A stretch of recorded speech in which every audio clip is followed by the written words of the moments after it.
साथियों नमस्कार, स्वागत है आप सभी का उत्कर्ष परिवार में।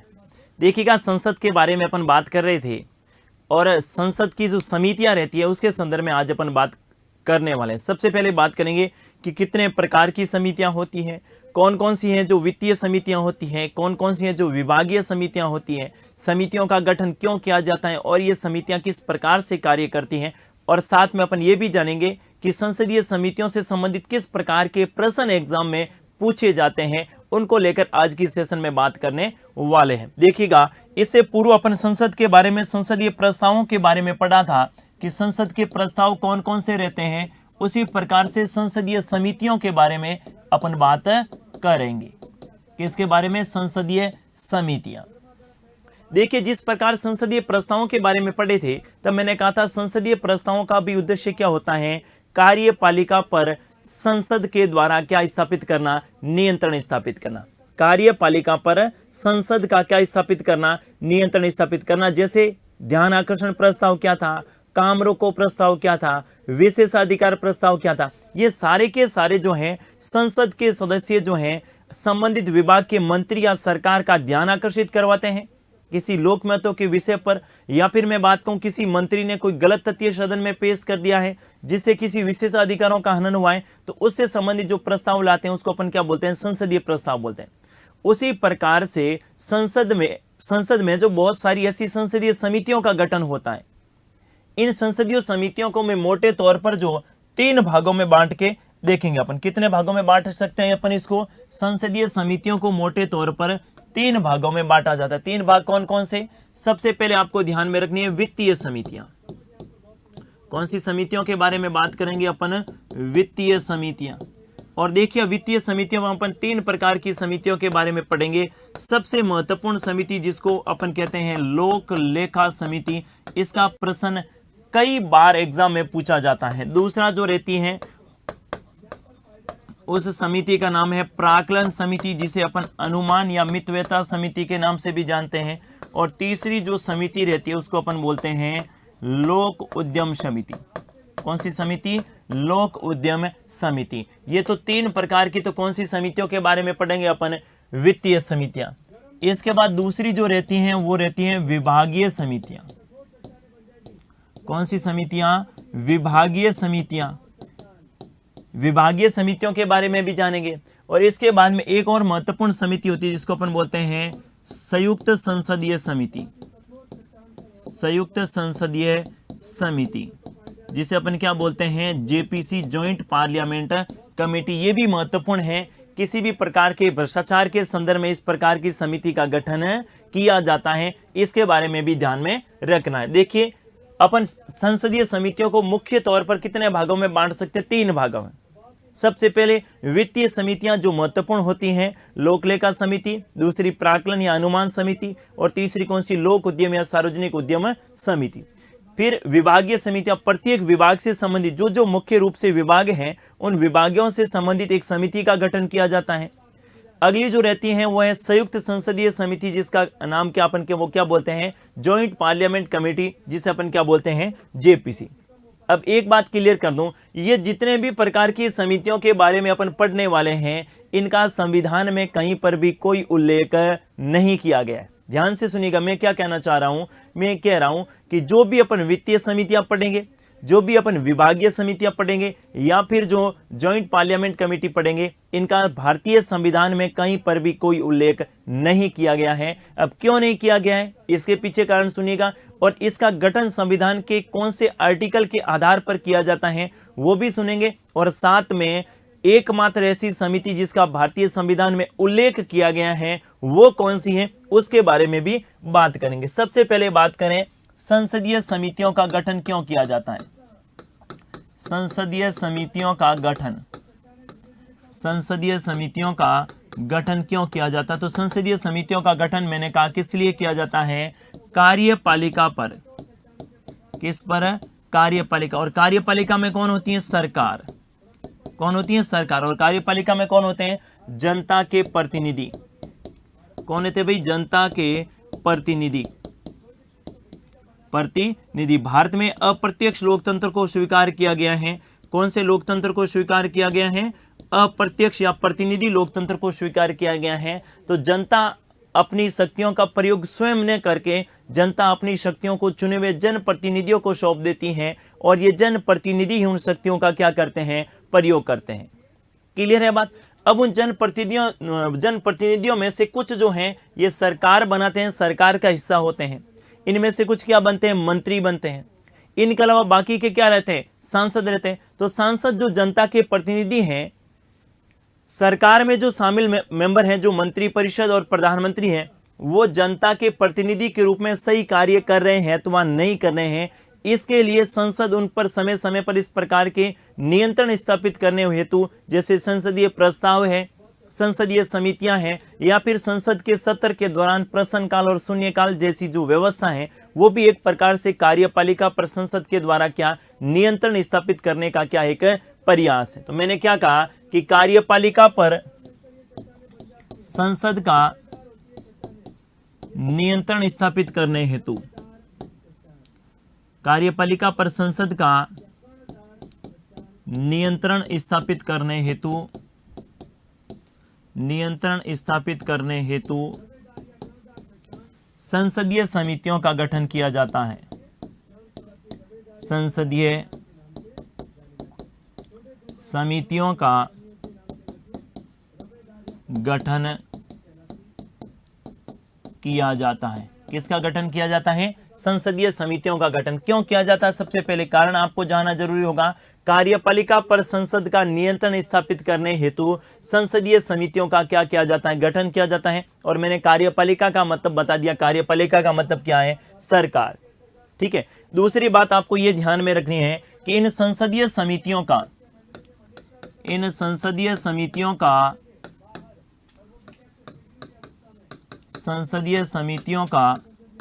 संविधान में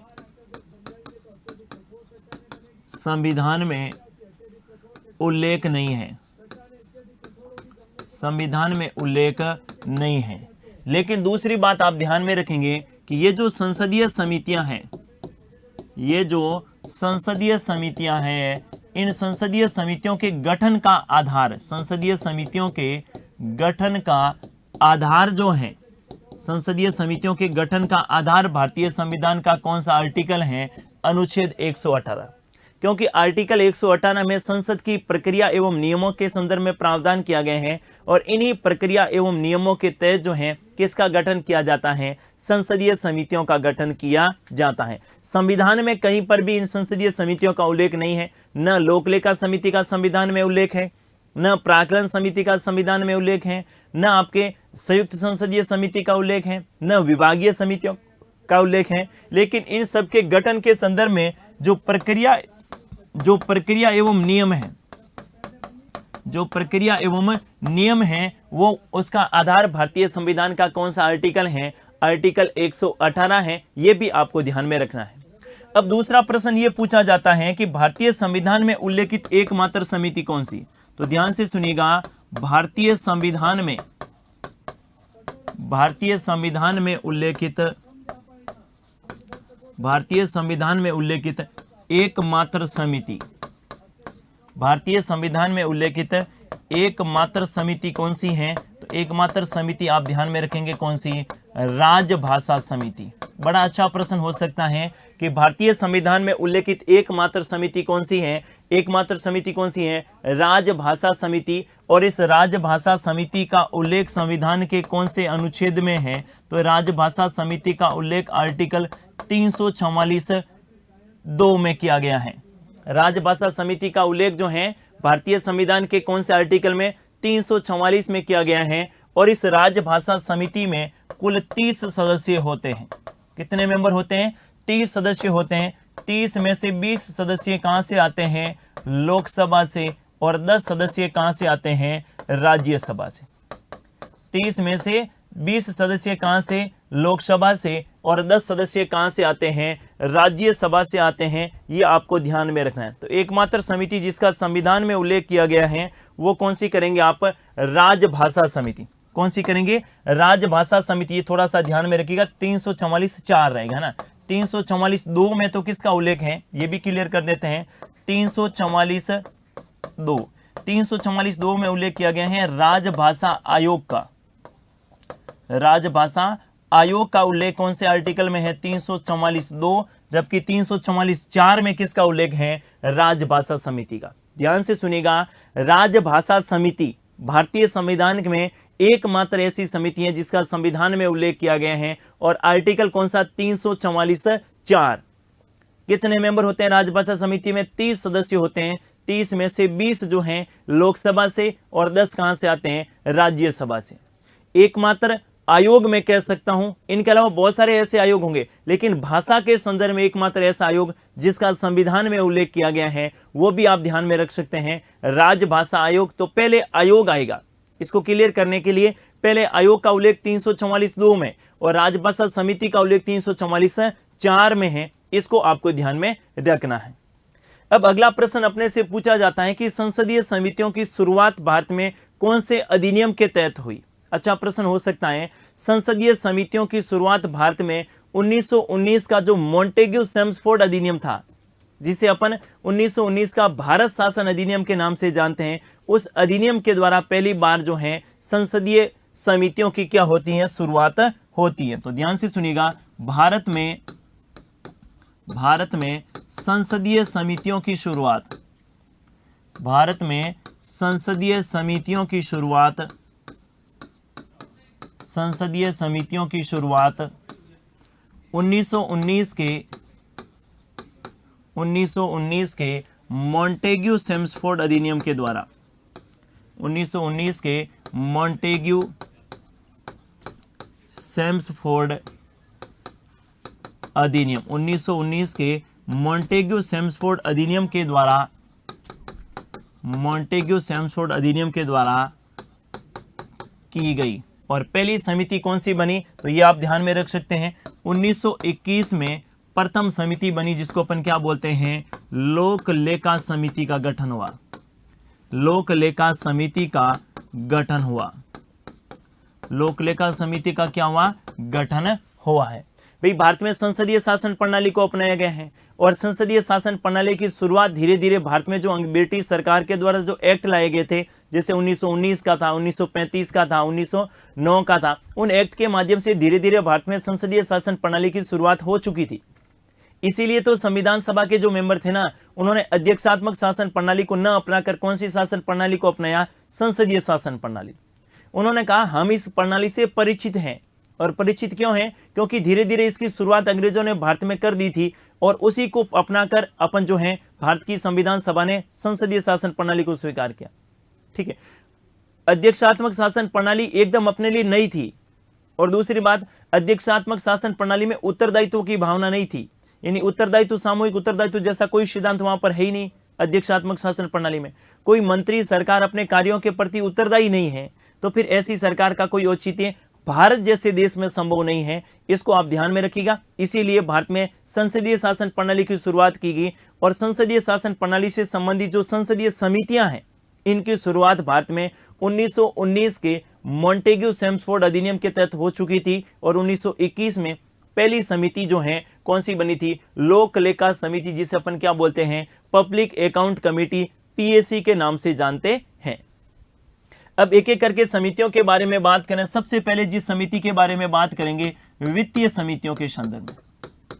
किसके संदर्भ में बात करेंगे? वित्तीय समितियों के संदर्भ में। और वित्तीय समितियों के संदर्भ में 3 प्रकार की समितियां हैं जिसके बारे में अपन बात करेंगे। कौन सी? एक तो है अपने लोक लेखा समिति। कौन सी समिति? लोक लेखा समिति। दूसरी जो समिति है वो कौन सी है? प्राक्कलन समिति। कौन सी समिति है? प्राक्कलन समिति। और तीसरी जो समिति है वो कौन सी है? अनुमान समिति। कौन सी समिति है? अनुमान समिति। हाँ सॉरी, प्राक्कलन को अनुमान बोलते हैं, लोक उद्यम समिति। तीसरी कौन सी रहेगी अपने? लोक उद्यम समिति। तो तीसरी कौन सी समिति अपने को ध्यान में रखनी है? लोक उद्यम समिति, या जिसको अपन सार्वजनिक उद्यम समिति के नाम से भी जानते हैं। देखिएगा, इनसे संबंधित अगर समितियों से संबंधित प्रश्न पूछा गया तो इन तीनों समितियों से संबंधित प्रश्न पूछा जा सकता है। इनसे किस प्रकार के प्रश्न बनते हैं, ध्यान से सुनिएगा। पहला प्रश्न आपसे पूछा जाएगा कि कौन सी समिति का गठन भारत में कब हुआ। जैसे सबसे पहले लोक लेखा समिति का पूछा जा सकता है, गठन कब हुआ। फिर प्राक्कलन समिति या अनुमान समिति का गठन कब हुआ। फिर जो है लोक उद्यम समिति का गठन कब हुआ, इनके गठन की सिफारिश किसने करी, जैसे लोक उद्यम समिति के गठन की सिफारिश किसने करी, प्राक्कलन समिति के गठन की सिफारिश किसने करी। फिर दूसरा यहां से प्रश्न बनता है कितने सदस्य होते हैं, प्राक्कलन समिति में कितने होते हैं, लोक उद्यम समिति में कितने होते हैं और लोक लेखा समिति में कितने होते हैं। इन समितियों के गठन का क्या उद्देश्य है, इनका अध्यक्ष कौन होता है, इनके अध्यक्ष की नियुक्ति किनके द्वारा की जाती है और ये कार्य क्या करती हैं, ये सारे बिंदु जो हैं महत्वपूर्ण, एक एक करके अपन बात करेंगे। सबसे पहले मैं बात करें किसके संदर्भ में, लोक लेखा समिति। कौन सी समिति के बारे में बात करेंगे अपन, लोक लेखा समिति, लोक लेखा समिति। अब देखिए लोक लेखा समिति पर बात करने से पूर्व मैं आप लोगों का एक कंसेप्ट क्लियर करना चाहूंगा। हमने जो है सीएजी को पढ़ा था, लेकिन सीएजी के पढ़ने के बाद एक बार मैं सीएजी वाला टॉपिक यहां पर वापस से ला रहा हूं। क्यों ला रहा हूं, कारण सुनिएगा। भारत सरकार के एक वर्ष के आय और व्यय का पूरा जो हिसाब किताब है वो महालेखा नियंत्रक करता है और उसके बाद सीएजी उसकी क्या करता है, ऑडिट करता है।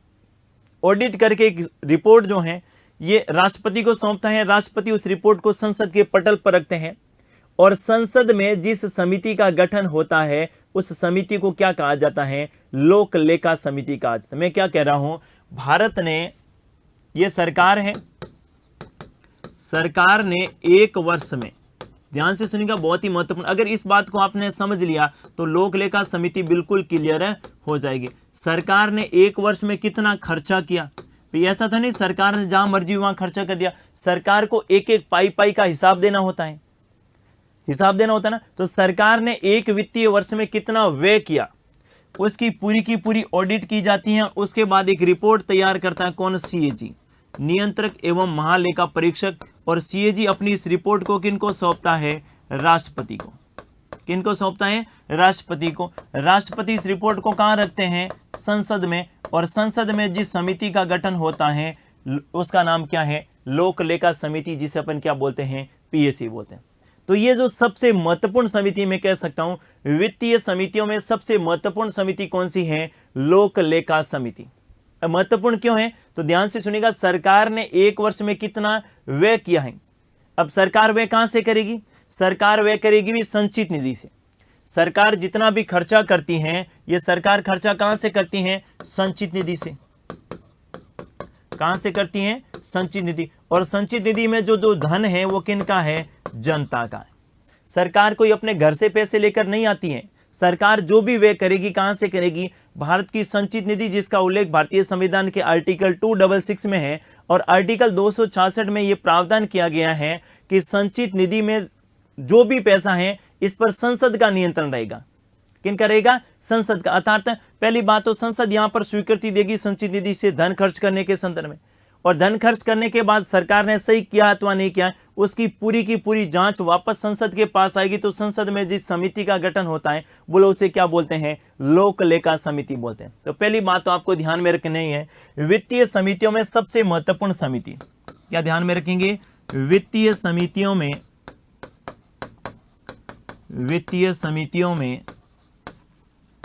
सबसे महत्वपूर्ण समिति, वित्तीय समितियों में सबसे महत्वपूर्ण समिति कौन सी है, लोक लेखा समिति। सबसे महत्वपूर्ण क्यों, ये कारण मैंने बताया, अब आपका क्लियर हो गया वित्तीय समितियों में सबसे महत्वपूर्ण समिति क्यों है, लोक लेखा समिति। दूसरा देखिए, 1919 के भारत शासन अधिनियम, 1919 के भारत शासन अधिनियम के द्वारा, भारत शासन अधिनियम के द्वारा 1921 में लोक लेखा समिति का गठन, लोक लेखा समिति का सर्वप्रथम गठन हुआ। लोक लेखा समिति का सर्वप्रथम गठन कब हुआ, तो यह भी प्रश्न हो सकता है कौन से अधिनियम के तहत, 1919 के मॉन्टेग्यू चेम्सफोर्ड अधिनियम या 1919 के भारत शासन अधिनियम के तहत कब हुआ था, 1921 में हुआ था। अगली बात आपको क्या ध्यान में रखनी है, तीसरी बात ध्यान में रखेंगे कि इसमें कुल 22 सदस्य होते हैं। लोक लेखा समिति में कुल कितने मेंबर होते हैं, लोक लेखा समिति में, ये जो लोक लेखा समिति है इसमें सदस्य संख्या, इसमें जो सदस्य संख्या है, सदस्य संख्या कितनी है, 22। कितनी है? कुल सदस्यों की संख्या कितनी होती है इसमें? 22। अब 22 में से जो आपको ध्यान में रखना है कि 15 सदस्य तो कहां से आते हैं? लोकसभा से, और 7 सदस्य कहां से आएंगे? राज्यसभा से। 15 सदस्य कहां से? लोकसभा से। 7 कहां से? राज्यसभा से। अब सबसे बड़ा प्रश्न यहीं से बनता है कि कैसे तय होंगे? लोकसभा में 543 मेंबर हैं, अब 543 में से 15 किन को भेजेंगे? और राज्यसभा में कितने हैं? तो राज्यसभा में 245 हैं, और 245 में से 7 सदस्य कौन आएंगे? तो यहां पर मैं क्लियर कर देता हूं, जिस राजनीतिक दल का सदन में जितना प्रतिनिधित्व रहता है, ध्यान से सुनिएगा, जिस राजनीतिक दल का सदन में जितना प्रतिनिधित्व रहता है, वित्तीय समितियों में उसी के अनुपात में क्या रहता है? प्रतिनिधित्व। तीनों समितियों के संदर्भ में एक साथ क्लियर कर रहा हूं। जिस राजनीतिक दल का, जैसे लोकसभा की बात करें तो लोकसभा में 543 सीटें हैं, और 543 में से 303 सीट अकेली कौन सी पार्टी की हैं? बीजेपी की। और 52 सीट किन की हैं? तो 52 सीट हैं कांग्रेस की। लोक लेखा समिति में लोकसभा से कितने सीटें हैं? 15 सदस्य। अब 15 है तो मतलब मान लेते हैं आधी से अधिक तो 8 सदस्य, 8 से 9 सदस्य तो अकेले कौन सी पार्टी के होंगे? बीजेपी के होंगे। कौन सी के होंगे? बीजेपी के। और 2 सदस्य कितने होंगे? कांग्रेस के होंगे। फिर इनके अलावा जिन राजनीतिक दलों का जितना प्रतिनिधित्व सदन में है, उसी के अनुपात में इनकी क्या होती है? प्रतिनिधित्व होता है। तो ये बात क्लियर रखिएगा कि 15 में से यहां पर देखिएगा कि प्रश्न पूछा जा सकता है, इसमें जो है समानुपाती प्रतिनिधित्व के आधार पर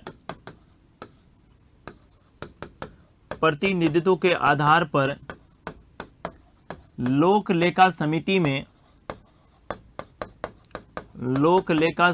में सदस्य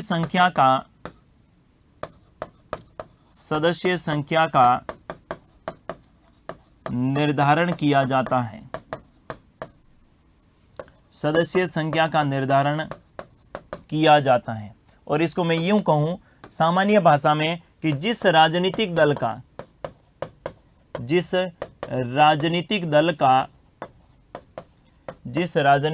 का सदन में जितना प्रतिनिधित्व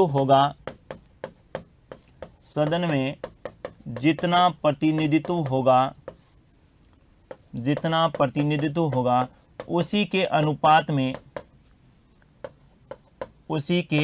अनुपात में पीएसी में सदस्य होंगे, लोक लेखा समिति में सदस्य होंगे, उसी के अनुपात में सदस्य होंगे। ये बात आपको ध्यान में रखनी है सदस्यों के संदर्भ में। अब अगर प्रश्न भले ही लोक लेखा समिति से सदस्यों का पूछ ले, भले ही आपके प्राक्कलन समिति से पूछ ले, और भले ही जो है सार्वजनिक उद्यम समिति से पूछ ले, सदस्यों की संख्या अलग अलग हो सकती है, लेकिन तीनों के संदर्भ में सदस्य कैसे आएंगे और किस प्रकार से होंगे, तो तीनों के लिए एक समान होगा। कौन सी प्रणाली? समानुपाती प्रतिनिधित्व प्रणाली के आधार पर जिस राजनीतिक दल का सदन में जितना प्रतिनिधित्व होगा, उसी के अनुपात में सदस्य संख्या का क्या होगा? निर्धारण होगा। और मैंने क्या कहा कि जैसे मान लेते हैं 543 सीटें हैं, राज्यसभा में 245 हैं, और 245 में से मान लेते हैं 122 सीट जो हैं किनकी आ गई? बीजेपी की आ गई। तो लगभग आधे सदस्य कहां से आएंगे? बीजेपी से। और इनके अलावा जिस राजनीतिक दल का जो जितना प्रतिनिधित्व सदन में रहेगा, उसी के अनुपात में सदस्यों की क्या होगी? संख्या का क्या होगा? निर्धारण होगा। क्लियर है बात? सदस्य संख्या कितनी होती है भाई? लोक लेखा समिति में सदस्य संख्या होती है 22, जिनमें से 15 सदस्य लोकसभा से, 7 सदस्य राज्यसभा से। दूसरी बात देखिए जरा, सदस्यों का कार्यकाल 1 वर्ष होता है। सदस्यों का कार्यकाल 1 वर्ष होता है। कितना होता है? सदस्यों का कार्यकाल कितना होता है? 1 वर्ष होता है। अगला आपको ध्यान में रखना है, मंत्री सदस्य नहीं हो सकते। मंत्री सदस्य नहीं हो सकते।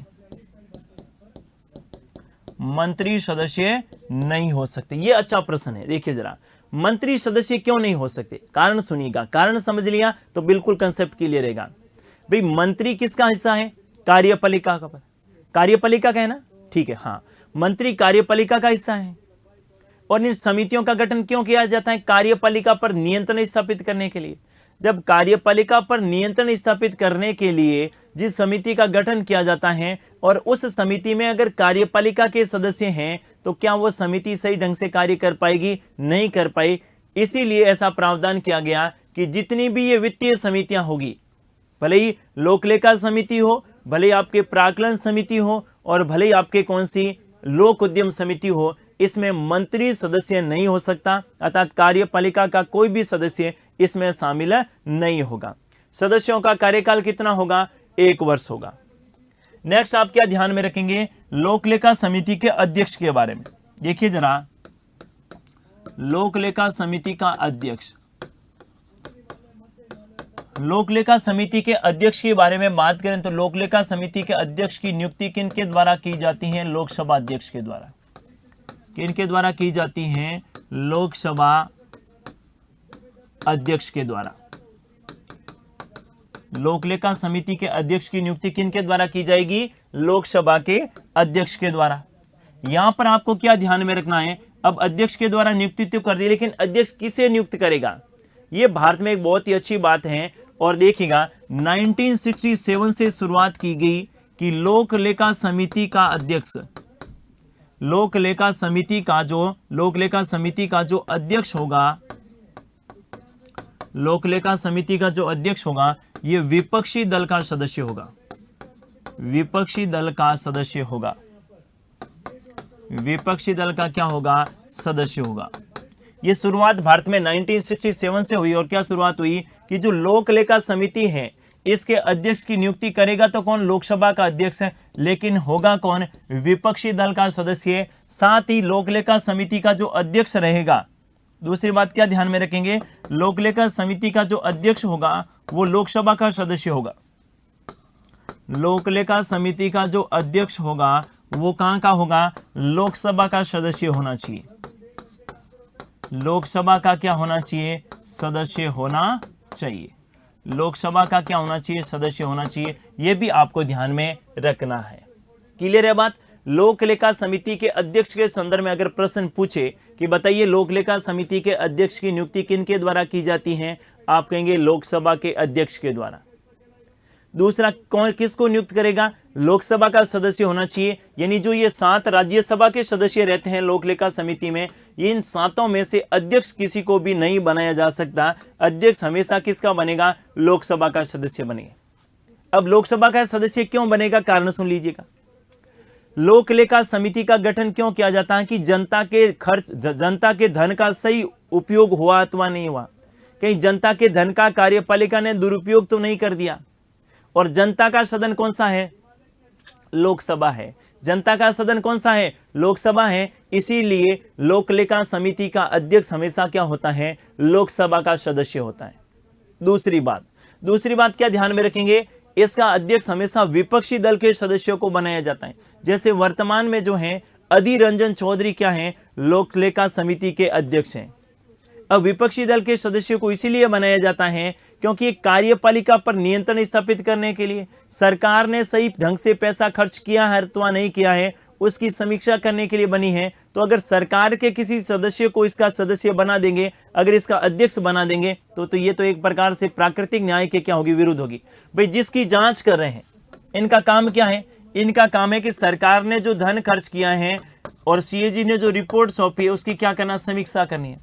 किसकी समीक्षा कर रहे हैं? सरकार के खर्च की। और अगर सरकार का जो नुमाइंदा है यानी सरकार का जो मंत्री है वही अगर इसमें शामिल होगा तो क्या सही ढंग से जांच हो पाएगी? नहीं हो पाएगी। सदस्य शामिल हो सकते हैं, पहली बात तो सरकार में शामिल जो हैं ये मंत्री इसमें शामिल ही नहीं हो सकता।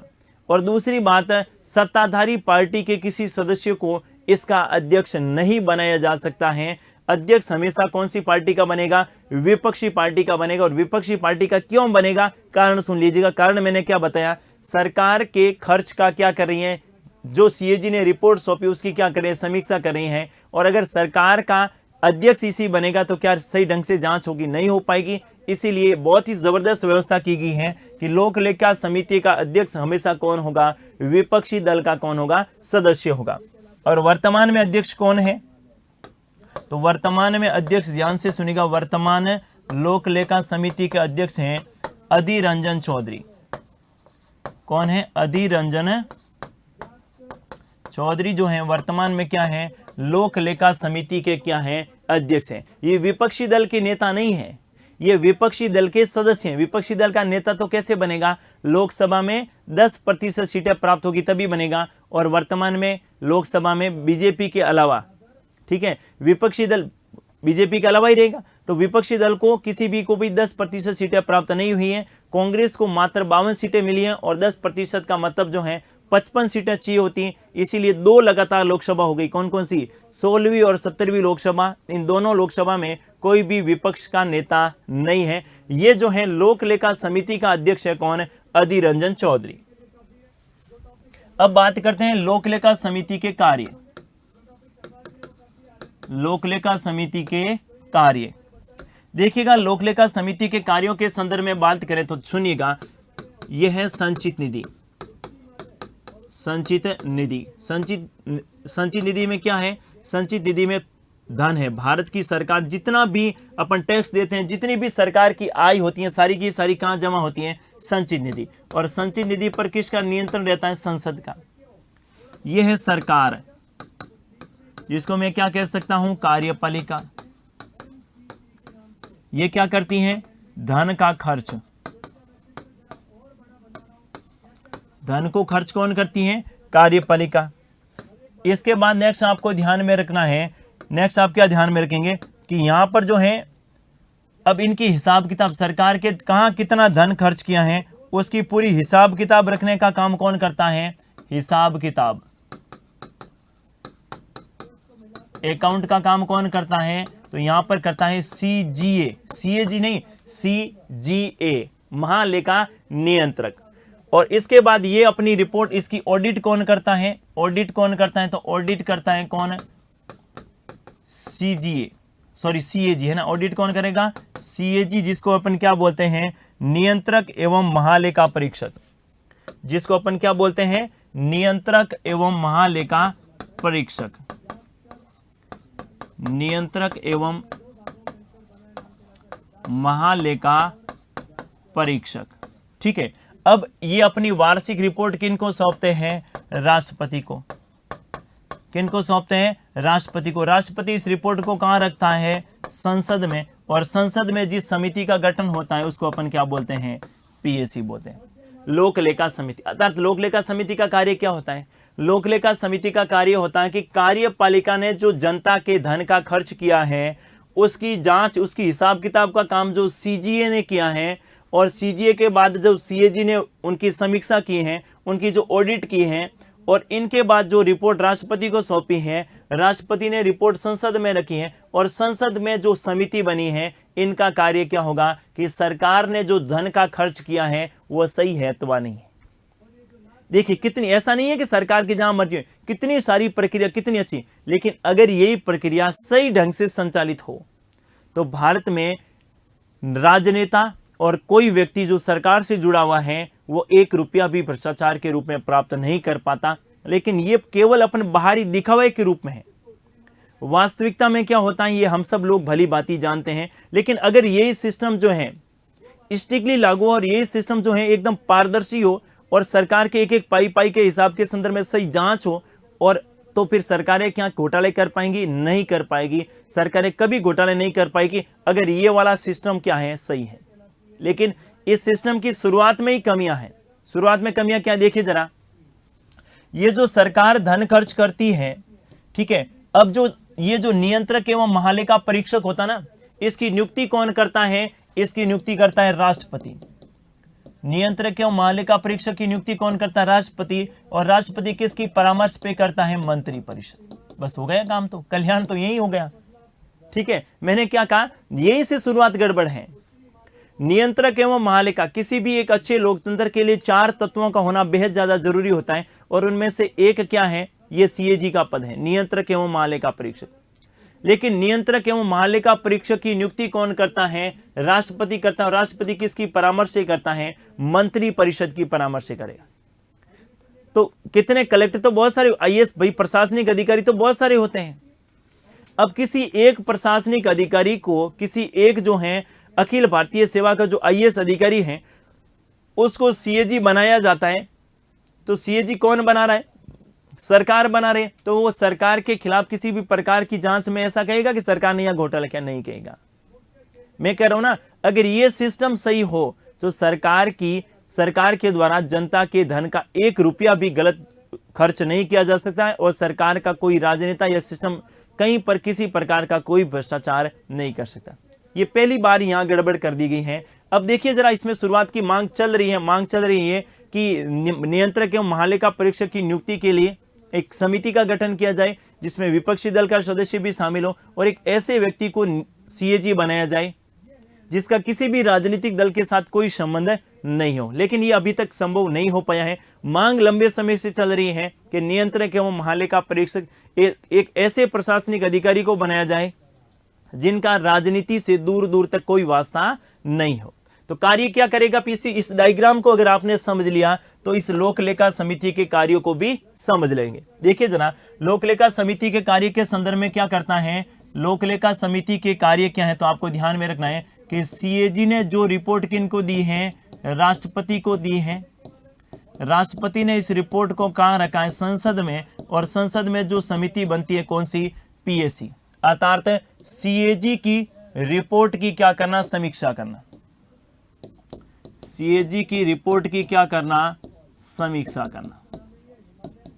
इसीलिए तो CAG को PSC का क्या कहा जाता है?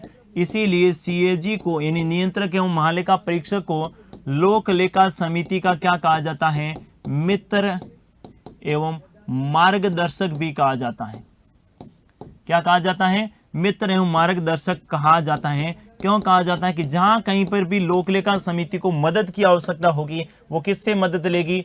लोक लेखा समिति इसे CAG से मदद लेगी। इसीलिए लोक लेखा समिति का मित्र एवं मार्गदर्शक किसको कहा जाता है? इस नियंत्रक एवं महालेखा परीक्षक को कहा जाता है। ये क्वेश्चन भी कई बार एग्जाम में पूछा गया कि क्या प्रश्न था कि ये जो CAG है ये किसका मित्र एवं मार्गदर्शक होता है, या फिर ये जो लोक लेखा समिति है इसका मित्र एवं मार्गदर्शक कौन होता है? नियंत्रक एवं महालेखा परीक्षक। क्यों होता है? कारण सुन लीजिएगा, कारण पता होना चाहिए। अगर ये कंसेप्ट क्लियर है तो आप मित्र मार्गदर्शक का कोई प्रश्न गलत नहीं करेंगे। क्लियर है बात? तो पहली समिति हो गई कौन सी? लोक लेखा समिति। वापस से रिपीट कर रहा हूं, लोक लेखा समिति के संदर्भ में ध्यान से सुनिएगा।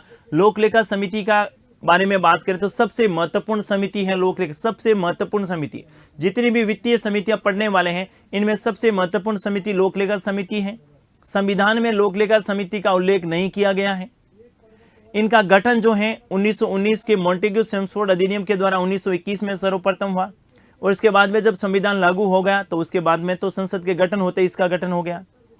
दूसरी बात आप ध्यान में रखेंगे कि इसमें कुल 22 सदस्य होते हैं, जिनमें से 15 लोकसभा से और 7 कहां से? राज्यसभा से। मंत्री इसका सदस्य नहीं हो सकता। सदस्यों का कार्यकाल 1 वर्ष होता है। इनके अध्यक्ष की नियुक्ति लोकसभा अध्यक्ष के द्वारा की जाती है। किनके द्वारा? लोकसभा अध्यक्ष। लेकिन इसका अध्यक्ष हमेशा लोकसभा का सदस्य होगा और 1967 से अच्छी शुरुआत है कि इसका अध्यक्ष हमेशा विपक्षी दल का सदस्य होता है। वर्तमान में लोक लेखा समिति के अध्यक्ष हैं अधीर रंजन चौधरी, जो कांग्रेस पार्टी के से संबंधित और कांग्रेस पार्टी से लोकसभा के क्या हैं? सदस्य हैं। क्लियर है बात? इनके कार्य क्या हैं कि CAG ने जो रिपोर्ट राष्ट्रपति को सौंपी है उस रिपोर्ट के संदर्भ में जो रिपोर्ट संसद को प्राप्त हुई है राष्ट्रपति के माध्यम से, उनको लेकर इस समिति का गठन किया जाता है कि सरकार ने अर्थात कार्यपालिका ने जो एक वित्तीय वर्ष में पैसा खर्च किया है वो सही है तो वहां नहीं है, उसकी क्या करती है? समीक्षा करने का काम कौन करती है? लोक लेखा समिति करती है। क्लियर है बात? इसके बाद दूसरी जो समिति है जिसको अपन क्या बोलते हैं? प्राक्कलन समिति। प्राक्कलन समिति कह दे या इस प्राक्कलन समिति को क्या बोलते हैं? अनुमान समिति बोलते हैं, या फिर प्राक्कलन समिति को क्या बोलते हैं? मितव्ययता समिति बोलते हैं।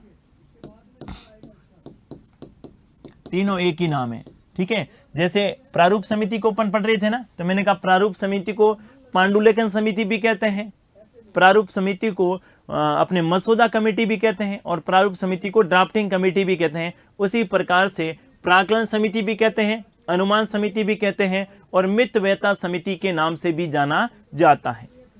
देखिए जरा इसके गठन के बारे में बात करें तो ध्यान से सुनिएगा। इनका गठन जो है जॉन मथाई की सिफारिश पर, किनकी सिफारिश पर? जॉन मथाई। नाम याद आया कुछ जॉन मथाई के संदर्भ में? जॉन मथाई भारत के वित्त मंत्री रहे थे। जॉन मथाई की सिफारिश पर, जॉन मथाई की सिफारिश पर 1950 में किया गया। 1950 में किया गया। कब किया गया? 1950 में जॉन मथाई की सिफारिश पर कौन सी समिति का गठन होता है? प्राक्कलन समिति बोल दें, या इसे अनुमान समिति कह दें, या मितव्ययता समिति कह दें। दूसरी बात ध्यान में रखेंगे, इसमें सदस्य संख्या की, इसमें सदस्यों की संख्या होती है कितनी? 30। कितनी होती है? 30। लेकिन गठन के समय इसमें सदस्यों की संख्या 30 नहीं थी। गठन के बाद 1956 में जो है सदस्यों की संख्या को बढ़ाया गया। जब इसका गठन हुआ था तो आपको यहां ध्यान में रखना है, गठन के समय इसमें सदस्यों की संख्या 30 की बजाय कितनी हुआ करती थी? 25 हुआ करती थी। ठीक है, तो यहां पर सदस्यों की संख्या वर्तमान में कितनी है? 30 है। लेकिन यहां पर थोड़ा सा आप ध्यान में रख सकते हैं कि 1950 में सदस्यों की संख्या, 1950 में सदस्यों की संख्या कितनी थी? 25 थी। और कब बढ़ाई गई? तो 1956 में सदस्य संख्या, 1956 में सदस्य संख्या बढ़ाकर 30 की गई, बढ़ाकर 30 की गई। एक एक बिंदु के बारे में पता होना चाहिए। गठन के समय सदस्यों की संख्या कितनी थी? गठन किसकी सिफारिश पर हुआ? गठन कब किया गया? अब देखिए जरा, वर्तमान में कितने हैं? 30 हैं। और ये जो 30 के 30 सदस्य हैं ये लोकसभा से। वर्तमान में इसमें कितने सदस्य हैं? 30। और 30 के 30 कहां से है भाई? लोकसभा के सदस्य। एकमात्र ऐसी वित्तीय समिति जिसमें सभी सदस्य लोकसभा से हैं। एकमात्र ऐसी वित्तीय समिति जिसमें सभी सदस्य लोकसभा से हैं। बताओ कौन सी समिति करेंगे आप? प्राक्कलन समिति कह दें, अनुमान समिति और मितव्ययता। सभी सदस्य कहां से हैं? लोकसभा से। और 30 सदस्य होने के कारण जो है ये सबसे बड़ी समिति है, सबसे बड़ी समिति। क्योंकि बाकी दो जो समितियां हैं, लोक लेखा समिति और लोक उद्यम समिति, उनमें सदस्यों की संख्या 22 है। हालांकि मैं तीनों को तुलनात्मक रूप से बिल्कुल आपको बता दूंगा, मस्त रहिएगा। तीनों की तुलनात्मक रूप से अपन पढ़ेंगे तो बिल्कुल एकदम कंसेप्ट सबका क्लियर हो जाएगा। पहले इनको डिटेल के रूप में जानते हैं और उसके बाद तीनों को तुलनात्मक रूप से भी जान लेंगे। देखिए जरा, इसमें सदस्यों की संख्या 30 होती है और 30 के 30 जो हैं लोकसभा के सदस्य होते हैं, इसलिए सबसे बड़ी समिति। प्रश्न पूछा जाता है सबसे महत्वपूर्ण समिति लोक लेखा समिति कीजिएगा, और प्रश्न पूछे सबसे बड़ी समिति कौन सी करेंगे? सबसे बड़ी समिति कौन सी है? आपके प्राक्कलन समिति। अब सदस्य संख्या का निर्धारण किस आधार पर किया जाता है? तो सदस्य संख्या का निर्धारण वही कौन सा? सदस्य संख्या का निर्धारण के संदर्भ में आपको ध्यान में रखना है, जिस राजनीतिक दल का, जिस राजनीतिक दल का लोकसभा में, यहां पर केवल लोकसभा से आने हैं, लोकसभा में जितना प्रतिनिधित्व होगा, लोकसभा में जितना प्रतिनिधित्व होगा उसी के अनुपात में सदस्य संख्या का निर्धारण, सदस्य संख्या का क्या होता है? निर्धारण। उसी के अनुपात में सदस्य संख्या का क्या होगा? निर्धारण होगा। जैसे वर्तमान में 543 में से 300 से अधिक सीटें किनकी हैं? बीजेपी की हैं। तो आधे से अधिक सदस्य तो किनके हो जाएंगे? बीजेपी। 17-18 सदस्य तो अकेले कौन से पार्टी के? बीजेपी के इसमें रहेंगे। क्लियर है बात? सदस्य संख्या 30 है, 30 के 30 लोकसभा से, सभी जो हैं सबसे बड़ी समिति है। अब आप कहेंगे लोकसभा से क्यों? ध्यान से सुनिएगा, लोकसभा से क्यों, इसके पीछे कारण समझ लीजिएगा, आपका कंसेप्ट क्लियर हो जाएगा। देखिए मैंने इसका नाम ही क्या लिखा? अनुमान समिति। कौन सी समिति? अनुमान समिति। अनुमान समिति इसलिए लिखा क्योंकि ये जो बजट है ना, बजट, ये बजट से संबंधित समिति है। और बजट में क्या होता है? बजट में आय और व्यय का क्या होता है? अनुमान होता है। बजट में क्या होता है? आय और व्यय का क्या होता है? अनुमान होता है। इसलिए इस समिति को क्या बोलते हैं? अनुमान समिति के नाम से जानते हैं। पहली बात तो ये क्लियर है। नाम क्यों पड़ा अनुमान समिति? लोक लेखा समिति नाम क्यों पड़ा? लोक का मतलब क्या है? पब्लिक, जनता के धन का सही उपयोग हुआ अथवा नहीं हुआ है, लोक लेखा समिति इसलिए कहा जाता है। इसका नाम अनुमान इसलिए पड़ा कि आय और व्यय के संदर्भ में सरकार ने जो अनुमान पेश किए हैं, भी बजट में अनुमानित होता है। आपने देखा होगा कि वित्त मंत्री जो सूटकेस लेकर आते हैं ना बजट से संबंधित, जिसमें उसमें क्या होता है, आय और व्यय का अनुमान होता है कि हम वित्तीय वर्ष 2021-22 में इतना पैसा हमारी आय होगी सरकार की और हम जो इतना खर्च करेंगे। आय और व्यय का अनुमान होता है, इसी को क्या कहते हैं, अपन बजट कहते हैं। तो सरकार ने जो आय और व्यय का जो अनुमान दिया ना, वो वास्तविकता के निकट है अथवा नहीं है। ध्यान से सुनिएगा, सरकार ने बजट के समय जो अनुदान मांगे रखी हैं और जो आय और व्यय का जो अनुमान है वो वास्तविकता के निकट है अथवा नहीं है, ये काम, इसकी जांच करने का काम किनका होता है, इस प्राक्कलन समिति का होता है। ठीक है, अब मैंने कहा 30, पहली बात तो क्लियर हो गया। दूसरी बात आप मैंने क्या कहा, इसमें 30 के 30 सदस्य लोकसभा से होते हैं। आप कहेंगे 30 के 30 लोकसभा से क्यों होते हैं, उसका कारण भी सुन लीजिएगा। अब देखिए, बजट के संदर्भ में शक्तियां किसे प्रदान की गई, लोकसभा को। बजट के संदर्भ में ज्यादा शक्तियां किसे प्रदान की गई, लोकसभा को। और ये जो अनुदान संबंधी मांगे हैं, अनुदान संबंधी मांगे, इन अनुदान संबंधी मांगों पर जो हैं ज्यादा शक्तियां किसे प्रदान की गई, लोकसभा को। राज्यसभा केवल बहस कर सकती है, मतदान नहीं कर सकती। अगर इसमें राज्यसभा के सदस्यों को अधिक प्रतिनिधित्व कर देते तो बजट के समय सरकार ने जो अनुमान पेश किया है, राज्यसभा में तो हो सकता है किसी दूसरे राजनीतिक दल का बहुमत हो। जैसे वर्तमान में बीजेपी की सरकार है, लेकिन कई वर्षों तक कांग्रेस का बहुमत रहा था राज्यसभा में। तो जो बीजेपी की सरकार ने जो अनुमान पेश किया है बजट के संदर्भ में, बीजेपी की सरकार ने जो अनुमान पेश किया है, कांग्रेस तो कहेगी कोई जा सकता ही नहीं इस पे।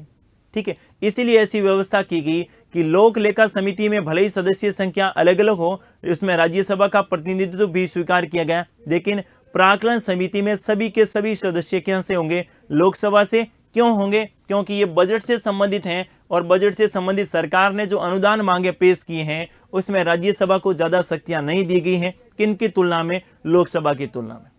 ये बातें दोनों ध्यान में रखिएगा कि इसे अनुमान समिति क्यों कहा जाता है और दूसरा इसमें सभी सदस्य लोकसभा से क्यों आते हैं। क्लियर हो गया। अब बात करते हैं अगला बिंदु इसके संदर्भ में। देखिए, नेक्स्ट आपको क्या ध्यान में रखना है, नेक्स्ट आपको यहां ध्यान में रखना है कि इसमें भी मंत्री सदस्य नहीं हो सकता, मंत्री सदस्य नहीं हो सकता, मंत्री सदस्य नहीं हो सकता। अगला आप ध्यान में रखेंगे, अगला आप ध्यान में रखेंगे सदस्यों का कार्यकाल, सदस्यों का कार्यकाल 1 वर्ष होता है। सदस्यों का कार्यकाल कितना होता है, 1 वर्ष होता है। क्या सदस्यों की वापस से पुनर्नियुक्ति हो सकती है? हाँ, सदस्यों को वापस से नियुक्त किया जा सकता है, लेकिन एक बार में सदस्यों का कार्यकाल कितना होगा, 1 ही वर्ष होगा, क्योंकि बजट तो प्रतिवर्ष आ रहा है ना। और लोक लेखा समिति की रिपोर्ट भी कैसे आ रही है, प्रतिवर्ष आ रही है। भाई सीएजी अपनी रिपोर्ट प्रतिवर्ष दे रहा है, इसीलिए प्रतिवर्ष उसका कार्यकाल, सदस्यों का कार्यकाल 1 वर्ष। यहां पर भी बजट प्रतिवर्ष आ रहा है, तो यहां पर भी सदस्यों का कार्यकाल कितना रखा गया है, 1 वर्ष रखा गया है। अगली बात करते हैं प्राक्कलन समिति का अध्यक्ष, प्राक्कलन समिति का अध्यक्ष। ये आप पहली बार पढ़ रहे होंगे तो थोड़ी सी मुश्किल लग रही होगी, लेकिन यहां से प्रश्न भाई आजकल पूछने जाने लगे हैं। देखिए, प्राक्कलन समिति के अध्यक्ष की नियुक्ति कौन करता है, तो प्राक्कलन समिति के अध्यक्ष की नियुक्ति की जाती है लोकसभा अध्यक्ष के द्वारा। किनके द्वारा की जाती है, लोकसभा अध्यक्ष के द्वारा की जाती है। अगला आप ध्यान में रखना है कि इसके अध्यक्ष की नियुक्ति लोकसभा अध्यक्ष करेगा, लेकिन अध्यक्ष होगा कौन, अध्यक्ष जो है सत्ताधारी पार्टी का होगा। यह ध्यान से सुनिएगा, अध्यक्ष कौन सी पार्टी का होगा, सत्ताधारी पार्टी का होगा। और जब सदस्य लोकसभा के हैं तो सभी के सभी आपको ध्यान में रखना है, सत्ताधारी पार्टी का कैसा सदस्य, लोकसभा का सदस्य इस प्राक्कलन समिति का क्या रहेगा, अध्यक्ष रहेगा। अध्यक्ष की नियुक्ति कौन कर रहा है, लोकसभा का अध्यक्ष। अध्यक्ष की नियुक्ति कौन कर रहा है, लोकसभा का अध्यक्ष कर रहा है, लेकिन अध्यक्ष होगा कौन सी पार्टी का, सत्ताधारी पार्टी का। वर्तमान में अध्यक्ष कौन है, तो वर्तमान एक बार एग्जाम से पहले क्रॉस चेक कर लीजिएगा। वर्तमान की बात करें, गिरीश चंद्र भालचंद, गिरीश चंद्र भालचंद, ये बीजेपी के लोकसभा के मेंबर हैं और बीजेपी के लोकसभा मेंबर वर्तमान में इस प्राक्कलन समिति के क्या हैं, अध्यक्ष हैं। ये आपको ध्यान में रखना है। अब इनके कार्य क्या होते हैं ये सुनिएगा जरा। किसके कार्यों के बारे में बात करें, प्राक्कलन समिति के कार्य। प्राक्कलन समिति के कार्य देखिएगा, प्राक्कलन समिति के कार्यों के संदर्भ में बात करें तो बजट के समय जो अनुमान सरकार ने पेश किया है वो वास्तविकता के निकट है अथवा नहीं है। तो पहला कार्य क्या ध्यान में रखेंगे, पहला कार्य इसमें ध्यान में रखेंगे कि सरकार ने बजट के समय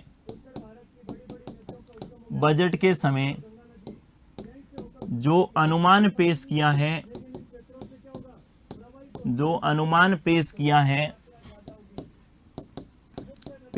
है वो वास्तविकता के निकट है अथवा नहीं, वो वास्तविकता के निकट है अथवा नहीं, वास्तविकता के निकट है अथवा नहीं। दूसरा क्या ध्यान में रखेंगे, बजट के समय जो अनुदान मांगे पेश किए हैं, क्या ध्यान में रखेंगे, बजट के समय जो अनुदान मांगे, पैसे के लिए रखेंगे ना, अनुदान मांगे, जो अनुदान मांगे पेश की हैं वो वास्तविकता के निकट है अथवा नहीं है, वो वास्तविकता के निकट है अथवा नहीं, वो वास्तविकता के निकट है अथवा नहीं। तीसरा बिंदु क्या ध्यान में रखेंगे, नेक्स्ट आप ध्यान में रखेंगे किसके संदर्भ में बात करें अपन, प्राक्कलन समिति। तो ये प्राक्कलन समिति क्या करेगी, सरकार को वैकल्पिक नीतियां बनाएगी, वैकल्पिक नीतियां बताएगी। कैसे, जैसे सरकार ने कहा कि हम प्राइमरी एजुकेशन पर जो है 500 करोड़ रुपए खर्च करना चाह रहे हैं।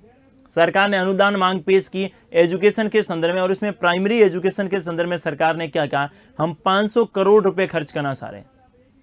यहां पर ये जो प्राक्कलन समिति है सरकार को कहेगी कि आप 500 करोड़ प्राइमरी पे खर्च कीजिएगा, लेकिन साथ में आपकी सेकेंडरी एजुकेशन पे आपने खर्चा जो है ये बढ़ाकर कितना कर दिया है, 1000 करोड़ कर दिया है। तो उसको भी प्राक्कलन समिति के, उसको भी जो है ना वो कितना क्या कर दिया जाए, 500 करोड़ ही कर दिया जाए। और इनके अलावा कई बार क्या होती है, सरकार कहेगी हम शिक्षा पे 5000 करोड़ खर्च करना चाह रहे हैं, लेकिन वर्तमान में कोरोना जैसी महामारी है, ठीक है। तो उस समय ये जो प्राक्कलन समिति ये कहेगी कि चिकित्सा के पर ज्यादा खर्च कीजिएगा, क्योंकि वर्तमान में आवश्यकता किनकी है, चिकित्सा की। जब जिंदा रहेंगे तभी तो पढ़ेंगे, ठीक है। अगर जिंदा ही नहीं रह पाए तो फिर एजुकेशन का क्या, इसका क्या करेंगे, जो 500,000 करोड़ रुपए आपने तय कर रखे हैं। वैकल्पिक नीति बनाना, यानी सरकार ने जो अनुदान मांग पेश की है उसकी बजाय इस पर पैसा खर्च किया जाए तो और बेहतर होगा, ये बताने का काम भी कौन करती है, प्राक्कलन समिति। जैसे सरकार ने कहा कि हम मद विषय को बोलते हैं कि हम इस मद पर जो है 200 करोड़ खर्च करेंगे। प्राक्कलन समिति कह सकती है कि इस मद की बजाय मद संख्या सी पर, या फिर जो है शिक्षा की बजाय चिकित्सा पर, चिकित्सा की बजाय सड़क पर, सड़क की बजाय, मतलब एक से दूसरी वैकल्पिक नीतियां बताने का काम भी कौन करती हैं, इसी प्राक्कलन समिति के द्वारा किया जाता है। तीसरा, सरकार को कैसे मितव्यय बनाया जाए, कैसे कम से कम खर्चा हो, इसके संदर्भ में सुझाव देने का काम भी कौन करती हैं, इसी प्राक्कलन समिति के द्वारा किया जाता है। तो दो और कार्य महत्वपूर्ण आप ध्यान में रख सकते हैं, कौन सा, सरकार को वैकल्पिक नीतियां बताना, सरकार को वैकल्पिक नीतियां बताना। और नेक्स्ट आप ध्यान में रखने हैं मितव्ययता के संदर्भ, इसलिए समिति का नाम क्या है, मितव्ययता। सरकार जो है ये बजट के समय बजट को कैसे मितव्ययी बनाया जाए, कम से कम खर्चा किस प्रकार से किया जाए, इसके संदर्भ में, मितव्ययता के संदर्भ में सुझाव देने का काम भी कौन करती हैं, सुझाव देने का काम भी कौन करती हैं, इसी प्राक्कलन समिति के द्वारा किया जाता है। अब मैं दोनों को एक बार तुलनात्मक रूप से बता रहा हूं और उसके बाद जब तीसरी समिति पढ़ेंगे, लोक उद्यम समिति, फिर अपन तीनों को तुलनात्मक रूप से जान लेंगे। देखिए दोनों कौन कौन सी, अपने दो समितियां पढ़ ली थी, बिल्कुल आप निश्चित रहिएगा। पहली कौन सी, लोक लेखा समिति, लोक लेखा समिति। दूसरी कौन सी, तो दूसरी समिति आपको ध्यान में रखनी है, कौन सी, दूसरी समिति आपके प्राक्कलन समिति, प्राक्कलन समिति। अब देखिए जरा, सबसे पहले गठन के संदर्भ में 1919 के एक्ट के द्वारा 1921 में गठन, बस शॉर्ट में ऐसे याद करना है। 1919 के एक्ट के द्वारा 1921 में गठन, और इसमें ध्यान में रखेंगे जॉन मथाई की सिफारिश पर 1950 में गठन। जॉन मथाई की सिफारिश पर 1950 में गठन। क्लियर है बात? ये सबसे महत्वपूर्ण समिति है। कौन सी? सबसे महत्वपूर्ण समिति। और ये क्या है? ये सबसे बड़ी समिति। सबसे बड़ी समिति। अगला ध्यान से सुनिएगा, इसमें सदस्यों की संख्या कितनी होती है? 22, और 22 में से 15 कहां से? लोकसभा से, 7 कहां से? राज्यसभा से। इसमें सदस्यों की संख्या 30 होती है, और 30 के 30 कहां से होते हैं? लोकसभा से। अगला देखिए, मंत्री सदस्य नहीं हो सकता। मंत्री सदस्य नहीं हो सकता। इसमें भी मंत्री सदस्य नहीं हो सकता। मंत्री सदस्य नहीं हो सकता। इसमें आप ध्यान में रखेंगे सदस्यों का कार्यकाल। सदस्यों का कार्यकाल 1 वर्ष। कितना रखेंगे? 1 वर्ष। यहां पर भी सदस्यों का कार्यकाल कितना होता है? 1 वर्ष। अब अध्यक्ष ध्यान से सुनिएगा, अध्यक्ष दोनों में अलग अलग रहेंगे। इसमें जो अध्यक्ष रहता है, ये अध्यक्ष जो है विपक्षी दल का सदस्य होगा। विपक्षी दल का सदस्य। और इसमें जो अध्यक्ष रहता है वो अध्यक्ष सत्ताधारी पार्टी का होगा। अध्यक्ष कौन सी पार्टी का? सत्ताधारी पार्टी का सदस्य। जैसे गिरीश चंद्र जी वर्तमान में बीजेपी के मेंबर है, ठीक है, सत्ताधारी पार्टी का सदस्य, बीजेपी के सदस्य हैं और साथ में लोकसभा के क्या हैं? मेंबर हैं। क्लियर है बात? तो ये होगी आपकी। इनका कार्य क्या है? इनका कार्य है कि जो नियंत्रक एवं महालेखा परीक्षक ने जो रिपोर्ट दिए उसकी समीक्षा करना। इनका काम क्या है कि बजट के समय जो आय और व्यय का जो अनुमान है वो वास्तविकता के निकट है अथवा नहीं, उसकी क्या करना? जांच करना। किनका काम है? आपके प्राक्कलन समिति का। इसलिए इसे मितव्ययता यानी कैसे खर्चे को कम किया जाए, इसीलिए इसे मितव्ययता समिति के नाम से जाना जाता है। आय और व्यय में, बजट के संदर्भ में आय और व्यय का अनुमान होता है, इसलिए इसे अनुमान समिति बोलते हैं। प्राक्कलन के बारे में बात करें, बजट के समय जो प्राक्कलन रखे जाते हैं उसकी जांच करने का काम कौन करती है? इसी प्राक्कलन समिति के द्वारा किया जाता है। मैं कह रहा हूं नाम से आप परिचित हो जाएंगे। कार्य अगर आपने नाम सही ढंग से समझ लिया तो कार्य में कोई आसानी, कोई दिक्कत नहीं रहेगी। ठीक है, नाम कैसे? जैसे लोक लेखा समिति, इसे बोलते हैं पब्लिक अकाउंट कमेटी। सरकार के धन का, जनता के धन का सरकार ने जो खर्च किया है वो सही है अथवा नहीं। सरकार ने जो खर्चा किया ना संचित निधि से, उसके संदर्भ में सीएजी ने जो रिपोर्ट सौंपी है उसकी समीक्षा करने का काम किनका है? इसका है। और ये वास्तविकता के निकट बजट है अथवा नहीं। कहीं सरकार ने ऐसा तो नहीं है कि आय तो हो रही है 500 करोड़ और खर्चा करें 5000 करोड़। आय और व्यय का वो तो रहना चाहिए ना कि सरकार 1 वर्ष में इतनी आय होगी और सरकार 1 वर्ष में इतना व्यय करेगी। दोनों में आपस में हो सकता है कि थोड़ा बहुत परिवर्तन रहे, लेकिन ये नहीं होना चाहिए कि आपके आय तो हो रही 500 करोड़ और खर्च करें 5000 करोड़। तो सरकार तो घाटे में जाएगी। सरकार तो कैसे जाएगी? वो तो अगले साल जो है जब भी चुनाव होंगे तो सरकार बाहर हो जाएगी, उसकी जगह दूसरी सरकार आ जाएगी। लेकिन देश घाटे में जा रहे हैं, जनता घाटे में जा रही है, इसीलिए इस प्रकार की समितियों का गठन संसद में किया जाता है, वो आपको ध्यान में रखना है। तो 2 समितियों के बारे में पढ़ लिया। हालांकि मैं जब तीसरी समिति बताऊंगा कौन सी, लोक उद्यम समिति, उसके बाद में तीनों को बिल्कुल एक एक बिंदु को वापस से डिटेल में आप लोगों को तुलनात्मक रूप से भी बताऊंगा कि किस प्रकार इनका नाम। देखिए, इनके गठन के संदर्भ में, सदस्य संख्या के संदर्भ में, मंत्री सदस्य नहीं हो सकता, सदस्यों का कार्यकाल कितना होता है, अध्यक्ष की नियुक्ति कौन करता है, किसके द्वारा की जाती है, और फिर अध्यक्ष किसको नियुक्त किया जाता है, इनके बारे में बात करेंगे। आज जो भी अपन समितियां पढ़ रहे हैं इनका संविधान में उल्लेख नहीं किया गया है, ये जरूर ध्यान में रखिएगा। संविधान में उल्लेखित होने वाली एकमात्र समिति है कौन सी? राजभाषा समिति। और राजभाषा समिति का उल्लेख भारतीय संविधान के कौन से आर्टिकल में है? 344(4) में है। जबकि राजभाषा समिति में कितने मेंबर होते हैं? 30 मेंबर होते हैं। 20 सदस्य लोकसभा से, 10 सदस्य राज्यसभा से। आज के लिए बस इतना ही। मिलेंगे नेक्स्ट क्लास में और संसदीय समितियों के बारे में बात करेंगे। थैंक यू, धन्यवाद।